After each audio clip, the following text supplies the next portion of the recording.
हमारा 24 घंटे संबंध भी लोगों से, यहाँ तो आश्रम में कभी कभी आता, वो भी सेवाओं से चोरी करते, आए भग गए। ये हाजिरी देने का स्थान नहीं है, ये सेवा करने का स्थान। ये हाजिरी देना नहीं, हाजिर रहना। हाजिर रह के जब सेवा करो तो वो लाभ मिलेगा। आए भग गए ऐसे जीवन भर आते जाते रहोगे, और बहुत दिनों से आते जाते, और अभी आता जाता आना जाना छुटकारा अगर पाना है तो आने जाने का समझो। आए हो तो कुछ दिन रह के कुछ सेवा करके जाओ, ताकि आने का लाभ मिल जाए। और जब जाओ ये संकल्प लेके जाओ कि मालिक दया करो जल्दी फिर आ जाए, तो जाने का भी लाभ मिल जाए। अब एक तो 2 साल बाद आए हो, फिर 2 साल छुट्टी हो गई। एक बार में रिन्यू होता है, माफ नहीं होता, खत्म नहीं होता, उद्धार नहीं होता, कल्याण नहीं होता, रिन्यू होता। इतनी बात तो जानते हो, रिन्यू करा 1 साल बस ये हो गया। 1 साल में ताजे हो गए, 1 साल में ताजे हो गए। लेकिन ताजे होने का मतलब है जब ताजे हो जाओ तो कोई ऐसा काम करो जिससे ये ताजगी का लाभ मिले। वो आप करते नहीं।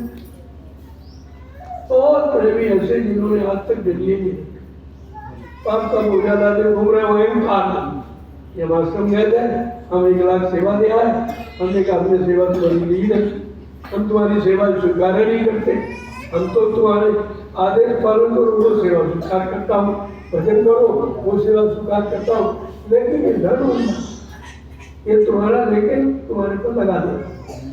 जमीन खरीदी आज ही देखो, ये इस व्यक्ति ने, एक व्यक्ति ने बनवाया है, वो कितना धन्य व्यक्ति, उसकी कमाई धन्य है कि जब तक ये स्थान रहेगा उसको लाभ मिलता है। धन एक व्यक्ति का खत्म है, सेवा तो सबकी लगी, बनाने वालों की सेवा, रोने वालों की सेवा, सेवा सबकी लगी, लेकिन धर्म का कितनी सही जगह उस व्यक्ति ने प्रयोग किया है। इसलिए आपको सेवा का चुनाव करना चाहिए। सेवा वहाँ दे जो लंबे समय तक रहे, हम ना भी रहे लेकिन हमारी सेवा की निशानी बनी रहे, ऐसे बाकी कोई सेवा। ऐसे तो बहुत लोग दान कर रहे हैं, मेरा दान का लाभ, क्योंकि देने वाला वो तो लेने वाला है, देने वाला लाभ नहीं है, उसके बाद कोई लाभ नहीं। न उसने भजन किया है, न सेवा कभी की है, न कोई आदेश माना है, न वो गुरुमुखी है, तो आपको लाभ देगा तो कैसे? ये पैसे से लाभ खरीदा नहीं जाता। अब अब लोग करते हैं ऐसा ही, बड़े बड़े से नंबर 2 कमाई किया, अब आए देवी सुने बंदे ये धार्मिक लोग, तुम क्या जानो धार्मिक है, धार्मिक महाधर्मी, इनका खान पान भी नहीं ठीक, इनकी नियत भी सही नहीं, इनका मन भी नहीं सही, पत्थर भी नहीं सही, कोई सेवा कभी की नहीं, हमेशा लेते रहे। ऐसे गंदगी को, गंदे व्यक्ति को सेवा दोगे तो बदले में गंदगी मिल जाएगी। ले जाओ, जी जाओ, तुम भी गंदे हो जाओ। तुमने गंदे की सेवा की, आशीर्वाद क्या देगा? गंदे। अरे जिसके पास होगा वही तो आशीर्वाद देगा, उनके पास कौन सा आशीर्वाद? आशीर्वाद क्या देते? जाओ फिर ले, जाओ घर जाओ कमाओ फिर ले, जाओ घर जाओ कमाओ, धंधा कमाओ, पता करो फिर ले जाओ, इसके अलावा कोई आशीर्वाद। यही पूरे हिंदुस्तान में आशीर्वाद रह गया है, क्योंकि कोई महात्मा है नहीं, महान आत्माएं है नहीं जो आपको आध्यात्मिक लाभ दे सके या तुम्हारे पिछले कर्मों के कर्जे को उतार सके। ऐसा तो कोई है ही नहीं, लाभ आपको मिलेगा। इस धार्मिक स्थल पर मैंने कई बार इशारा किया है कि अगर सद्गुरु धाम, ये जो नैमित धाम है, ये ऋषि मुनियों का 88,000 ऋषियों का धाम है ये, लेकिन 88,000 ऋषियों का धाम होते हुए भी वो 88,000 ऋषि भी कुछ दे नहीं पाए। तपस्या करनी चाहिए, क्या कर गए, क्या दे गए? जमीन को शुद्ध कर, जमीन का शुद्धिकरण हो। अब इस जमीन पर कोई यदि शुद्ध आत्मा, कोई धर्मात्मा, कोई मतलब संत महात्मा आएगा और वो शुद्धता के काम करेगा तो इस भूमि का लाभ जीवों को दे सकता है। इसलिए गोस्वामी महाराज को लिखना पड़ा रामचरित मानस के उत्तर। उन्होंने साथ साथ कलयुग के जीवो, दुनिया में बहुत लाखों तीर्थ, लेकिन तुमको किस तीर्थ का नाम है? उन्होंने क्या लिखा? तीर्थवर नैमिष विख्यात, ये महातीर्थ विश्व विख्यात है।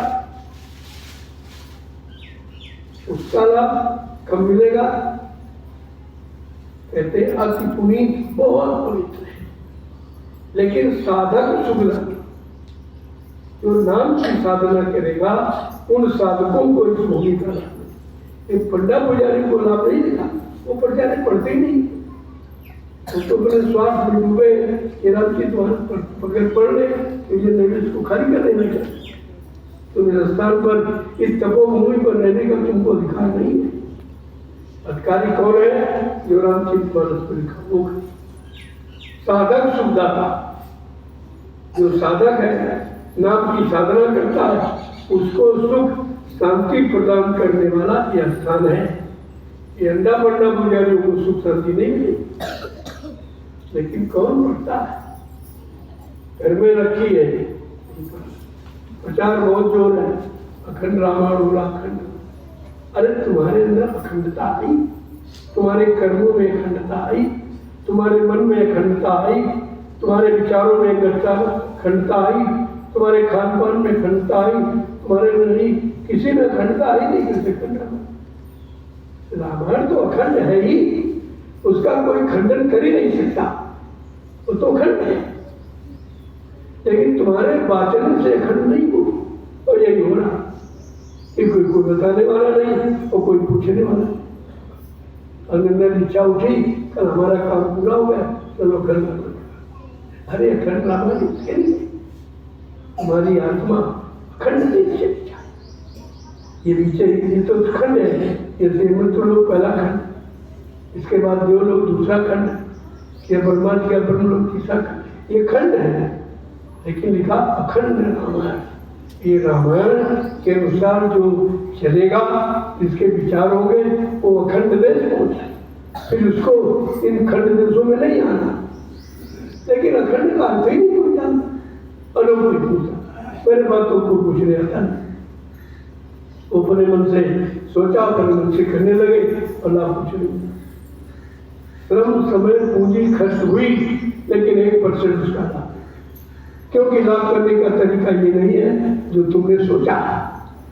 तो लाभ किसने लिखा है उससे पूछो, या उनका कोई समकक्षी मिल जाए उससे पूछो, वो बताएगा। यहाँ तो कोई पूछने वाला है, किसी को जरूरत नहीं है। तो कलयुग महाराज सोच समझने भी नहीं देंगे और संतों की शरण में आने भी नहीं देंगे, कि वो भी जानते हैं, कलयुग महाराज जानते हैं कि ये सब संतों के पास चले जाएंगे तो हमारा देश ही खत्म हो जाए, सारी जीवात्माएं अखंड देश चली जाएंगी। ये हमने जो खंड बनाए हैं, ये मृत्यु लोग पहला खंड है, इनमें कोई रहेगा नहीं तो हम राज्य किस पर करें? तो अपना काम कर रहा। इसीलिए महापुरुषों ने नहीं भाई कि कलयुग में जाने नहीं दिया किसी को, न सज्जू में जाने दिया, न चिंता में, न द्वापर में। इसलिए संतों को ये संकल्प लेना पड़ा कि मैं अपने जीवों को लेके जाऊंगा। इसके द्वारा, भजन के द्वारा, नाम चलाकर, नाम को सिद्ध करके, नाम का सुमरन करा के लोगों को अखंड देश ले जाऊंगा। तब ये जगमुद्र नाम जगाया गया, सिद्ध किया। जितने नाम आप तक जगाए वो सांसारिक लाभ पाने वाले। जैसे सज्जू में हरि नाम जगाया और मतलब यानी प्रहलाद ने उसको जपा तो उनको अखंड राज्य मिल गया। अखंड द्वापर में विभीषण ने और मतलब यानी कोल मंदिरों ने तो उनको भी समय का लाभ मिला। विभीषण को राज मिल गया, सुग्रीव को राज मिल गया। अब जिस नाम का जो काम है, उस नाम का सुमरन करने का वही काम लाभ मिलेगा, दूसरा नहीं मिलेगा। अगर उनसे मुक्ति मिल गई होती सीताराम राधे श्याम हरि नाम से, तो कलयुग में नाम जगह की क्या थे, उन्हीं से काम हो गया। जीवात्माओं के कल्याण, ये जीवात्माओं को जगाने वाला नाम है। ये मन को जगाने वाला, इंद्रियों को जगाने वाला, भोगों को जगाने वाला और रोगों को जगाने वाला ये नाम नहीं है। इसलिए बात नाम की परिभाषा समझो। इतनी बड़ी चीज आपको मिल गई जो बड़े बड़े ऋषि मुनियों को नहीं। हजारों वर्ष तपस्या करते रहे, ये समय का जगाया नाम नहीं मिला, नहीं मिला, क्योंकि वो नाम किसी संतों के जगाया नहीं थे, वो तो ऋषि मुनियों ने जगाए थे सुख शांति के लिए। जब इस नाम से लोग आएंगे और लोग संख्या बढ़ेगी, भक्त बढ़ेंगे इस नाम के, तो हमको दान दक्षिणा देंगे, राजा बन जाएगा तो हमको राजपाट दे देगा। उनकी भी इच्छा वही नहीं, लेकिन अखंड दे जाने की इच्छा नहीं, यानी जीवात्मा के कल्याण उद्धार की इच्छा नहीं रही। और उन नामों में गुण है नहीं। आज भी वही नाम सीताराम राधे चिल्ला रहे हुए पूछे, हमने पूछा भैया किसको बुला रहे हो? अरे बुलाए जब ज्यादा कोई सामने हो तब बुलाओगे तो कहोगे हमारी सुनेगा और सुन के आएगा। जब कोई सुनने वाला है ही नहीं, किसको सुना? तो कह रहे और ये कहते हैं जब सुनने वाले के कान में उसका नाम पहुंचेगा तो वो जगेगा, वो आएगा। आपसे पूछे भाई क्यों बुलाया आपने, क्या परेशानी, क्या तकलीफ? ऐसा तो कोई बताने वाला आपको है ही नहीं। कोई जब पुराने नामों जुटाए पड़े, सीताराम राधे राम सीताराम हरि ओम नमो नारायण हरि ओम, इन्हें कहा ये कब के नाम कब ले रहे हो? तुम तो कलयुग में बैठे हो और नाम सतयुग थे अब द्वापर के ले रहे हैं। वो तो नाम का काम हो गया, वो नाम वाले चले गए काम करके। जिन लोगों ने उस समय नाम को समझा और लिया उनका काम हो गया। जब रावण नहीं समझ गया तो उसको काम नहीं हुआ, उसका हिरण्यकश्यप नहीं समझ गया उसका काम नहीं हुआ, कंस जरा से नहीं समझे उनका काम नहीं हुआ। ऐसे जो कलयुग में नहीं समझ रहे उनका काम नहीं हुआ। संसार का काम करो, संसार में रहोगे, लेकिन आत्मा का कल्याण नहीं। वो मंदिर मस्जिद से नहीं होगा, वो तीर्थों से नहीं होगा, ये पुराने नामों से नहीं होगा, वो किताबों से नहीं होगा, वो पत्थर और कलंदरों से नहीं होगा, वो जगह नाम से। कितना सत्संग आपको सुना है, लेकिन अब भी लोग आते हैं कल जा रहे हैं नैनीताल में तीर्थ वहाँ कौन सा तीर्थ है? कौन सा तीर्थ है? वो तो तीर्थ बनाया गया है, जो ऋषि मुनि आए थे उन्होंने नहीं बनाया। ये लोगों ने वो अपनी प्रशंसा के लिए, अपनी आमदनी के लिए, अपने दान दक्षिणा लेने के लिए बना दिया। क्या जरूरी यही था? उन्हें क्या मालूम इसी स्थान पर था। दधी जी क्या इसी स्थान पर ये सब किया था? तो जंगल में किया, आश्रम पर किया था। अपने गौओं से मान, अपना मान चिढ़ाकर और सारी हड्डियां मांस को भी खा दी, और जो बना, जो हड्डियां बची उसके धनुष बना दिए गए, राक्षसों के भी धनुष की। आत्मा के कल्याण के लिए नहीं बने थे, राक्षसों को मारने के लिए बने। ये इतिहास, ये इतिहास बचाने वाला नहीं है। जो मारे गए, क्यों मारे गए, उसकी कहानी सुन लो, पढ़ लो। तो इसलिए कि भाई तुम ये काम नहीं करना तो तुम भी मारे जाओ। कहाँ से पढ़ते हो, काम वही कर रहे। इसलिए किताबें कभी महात्मा नहीं बनाती है, किताबें पढ़ने वाला कभी आत्मा नहीं जगा सकता, किताबें याद रखने वाला कभी परमात्मा को नहीं पा सकता। तो परमात्मा से मिलाने वाले समय का कोई संत महात्मा इसकी जो अब आप लोग सेवा करके चलो, मैं भी चलूंगा आपके साथ होगा। ये मिट्टी तालाब किया, इसको लेकर के ये आपके आम के पेड़, इनकी 1 फुट मिट्टी हटा के बगल उसी में 2-2, 3-3 10 डलिया मिट्टी डाल, ताकि इनका जीवन सुरक्षित हो जाए। ये भी बेचारे, इनमें भी आत्मा है, ये भी सेवा, आप आत्मा की ही सेवा करते हैं, उनका भी काम हो जाए तुम भी कल्याण।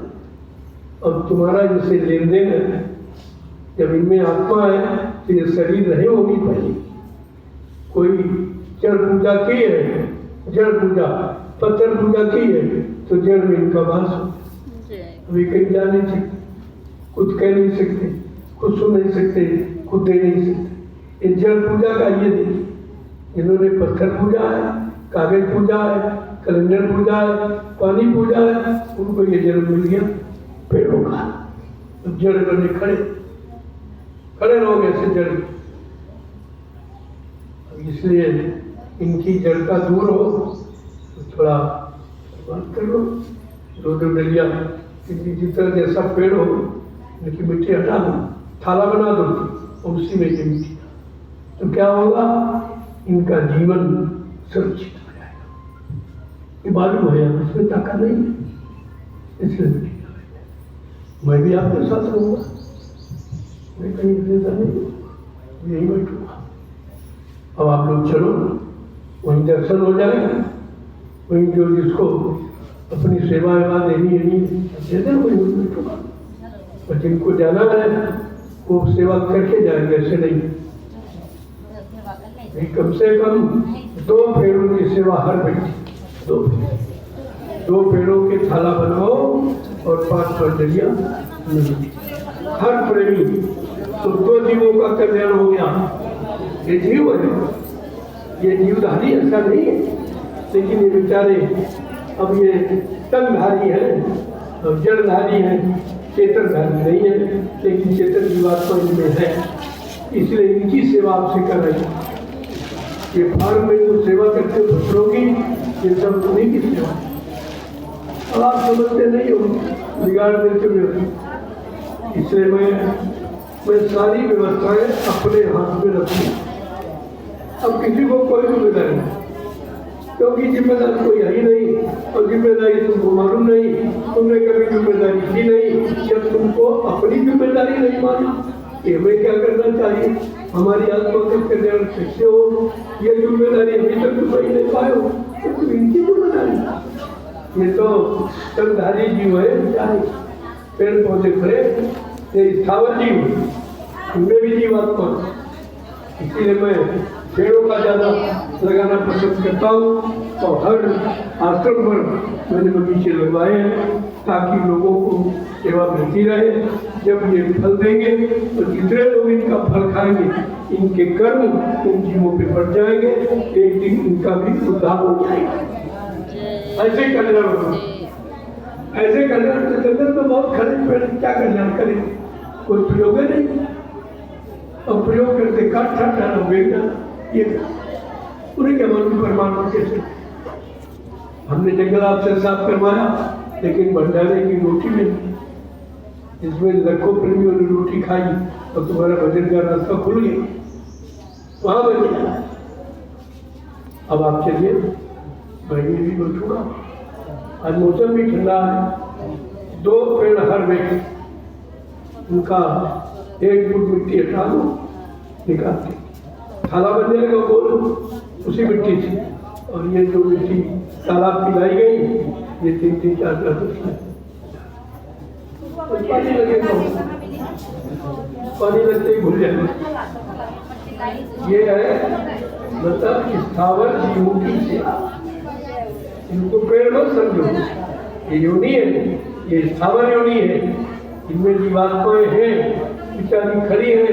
अब इनका कोई प्रयोग करता नहीं, या प्रयोग किसी भजनानंदी में इनके फलों का होता नहीं, इनको चरण बोला बनी हर साल फल देते हैं कि शायद कोई लाभ देने वाला जीव आ जाए, शायद कोई लाभ देने वाला जीव हमारे फल का प्रयोग कर ले, तो प्रयोग करेगा, तो भजन करेगा हमारे फल का, तो उनको भी कुछ लाभ मिल जाएगा। इसलिए मैं जगह जगह प्रयोग का ही निर्माण कर ज़्यादा से ज़्यादा पेड़ लगवाऊंगा, आपकी सेवा मिल जाएगी, आने वाले लोगों को परमात्मा का नाम मिल जाएगा। यहाँ लगाना कुछ नहीं, यहाँ लगाकर अब तुम्हारा मन लगाना, तुम्हारा तन लगाना, तुम्हारी सेवा इंद्री को लगाकर तुम्हारा काम बनाना, ये लग इसीलिए लगाया। लगाने का मतलब कोई ऐसा नहीं, पहले समझो। जब आगे गुरु पूर्णिमा की तैयारी है, बड़ा क्योंकि मैंने मन से कह दिया कि मैं 2 वर्ष कहीं 2 वर्ष बाहर कोई कार्यक्रम नहीं करूँगा। आश्रम पर लोगों से दूर प्रणाम करूँगा और प्रणाम का परिणाम बताऊँगा, सिखाऊँगा, उसका लाभ आपको मिल जाएगा, आप उसका आदेश करना। दूरी में सब कहते